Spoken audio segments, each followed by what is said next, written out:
Hello everyone, welcome back to Forza Horizon 5 with another Hot Wheels build. I wanted to do an all-wheel drive car this time around. Everything we've done so far has been rear-wheel drive. But let's see what the all-wheel drive hat being thrown into the ring can do. So let's start out with the R35 GTR NISMO. This is the newest GTR that we got. Compared to its competitors in its class, it's not really that good. However, in this series, it does have a bit of a party feature. It's already on semi-slick tires, which means the Hot Wheels tires don't actually add any PI, which is nice because we're very high up in the PI scale already. And we really don't need any more horsepower. We've already got 600, which is as much as the Schluckman. We will want full aero. I mean, that's just dumb. That's just ugly. That's also ugly, but it's big.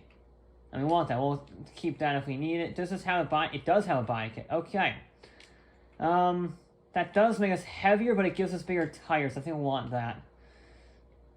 We do not get a front wing, sadly. Means I don't know why I'm doing that. 3 4.5s on the rear. There we go. And 3 1.5s on the front. There we go. That is more like it. Race suspension. We want this whole shebang. Oh. Oh, okay. Well.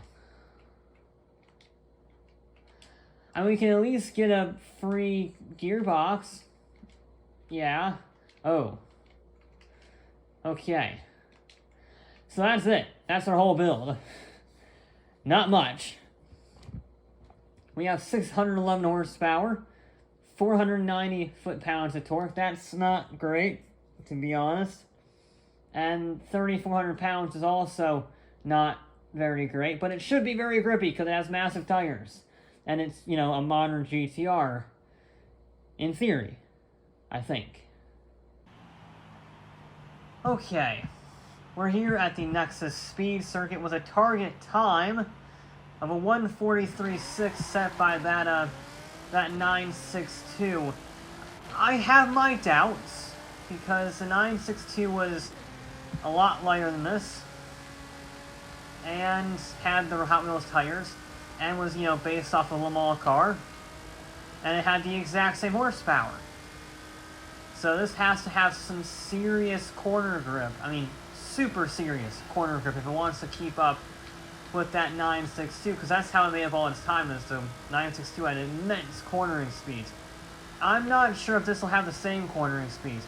It also only has 6 gears. I didn't think that would be a problem.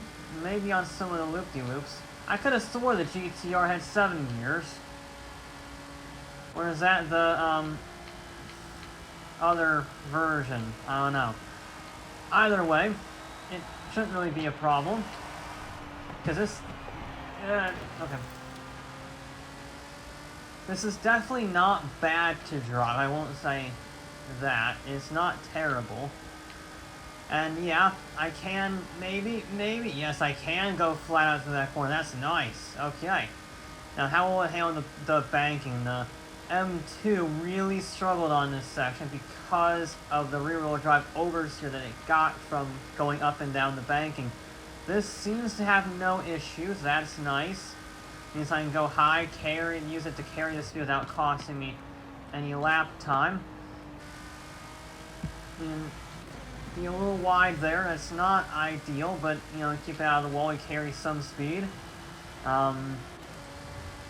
If you want to beat the M2, that's the closest rival to the... That's the closest any car's ever gotten to this, the 962 so far.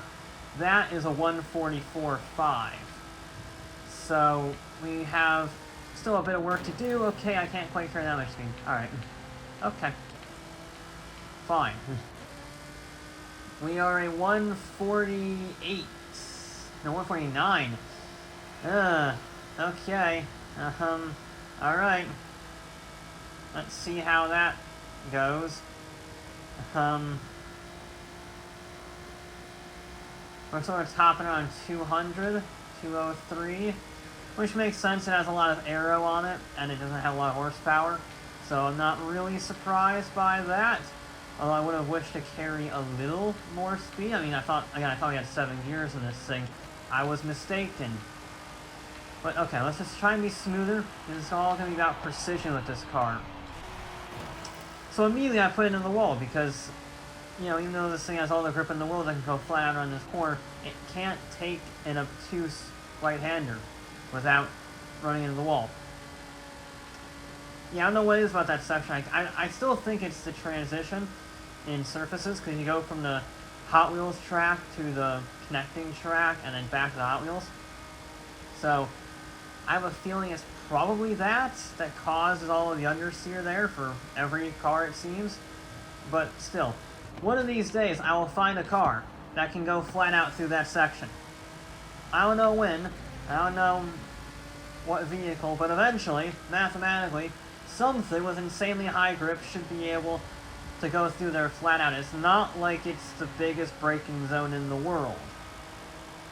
This is not that car, though. This car is very grippy, but as you can see from our rival time, it's not a perfect representation of the M2's speed, or the Schleppende speed for that matter. But it is relatively close, 145.7, and yeah, we're a long ways off. That wasn't even a particularly terrible lap, and we're slower than the Diora. Now, the Diora was terrible to drive because it had insane oversteer and no aero. This has the opposite problem. It has too much grip. I mean, I can practically go flat out the entire way. I barely need to hit the brakes because it has an insane amount of grip. That's where I combined obscene and insane there. Either way, it has a lot.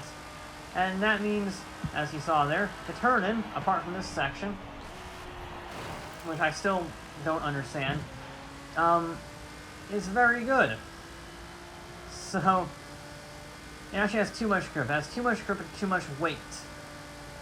So it can't really accelerate enough. It burns up too much of its PI on the all-wheel drive and the fancy schmancy handling systems that the GTR has, which means you can't really get any speed out of it. I think if I get a perfect lap, I can beat the Diora. That's like a 48.3, I believe. But, yeah. It's either going to be last or second to last. It's just not quick enough in a straight line. It really needs to go out 210 if you want to actually score a top 3. And this is not doing that, because, I mean, the M2 is hitting over 208 on that section. This is not. Now, there we go. Okay, we're a little faster, maybe. No. I guess we were like 1/100th of a second faster, 148.4, or 148.8, sorry. Lap 4. We got 2 laps to go. Things are not looking too hot for the GTR. I don't know what it is with GTRs in Forza. Ever since the R34 and Horizon 2, GTRs have struggled in build series. They are just not great vehicles for one reason or another. We're carrying good speed, so they're going to brake a little early. Turn in. There we go. We actually got it right this time. Okay.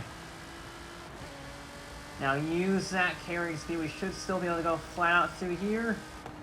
I'm going to have a little lift just to be on the safe side. 5th lap we'll try and go flat out if we can. Yeah, I don't know. It just lacks the overall pace. I mean, even with that guy taking an awful line through this section, I'm still not really... I'm catching him, but he's just going to run away down the straightaway, which is the whole problem with this car, because I am now actually ahead of him. But in about 3, 2, 1, and there he goes. Yeah. I can't fight that. I can't fight that with this car.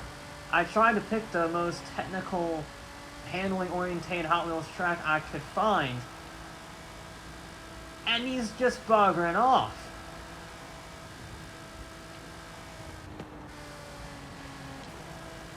Yeah, I wish this was a little better, to be honest. We did get a brilliant exit on there, though, so this should be our fastest run yet. We are actually hitting 200 miles an hour, 148.0. We're not last. We did at least beat the Diora 2 through a completely different method. The Diora was all power, no handling. This is all handling, no power, so I guess it makes sense, the dichotomy of the two of them being at the bottom of the table. But yeah, I mean, even shaving off 0.8 of a second, which must be an all-time record for me in terms of time shaved off on a run, it's still not really doing all that hot. We did carry more speed there, that's always good. So you can just be a little better. I think this one's actually pretty good. We're gonna try it, risk it for the biscuit. We can just about be flat out. That's very close to the wall, but hey, props to the R35 for being able to go flat out through there, maximizing the speed.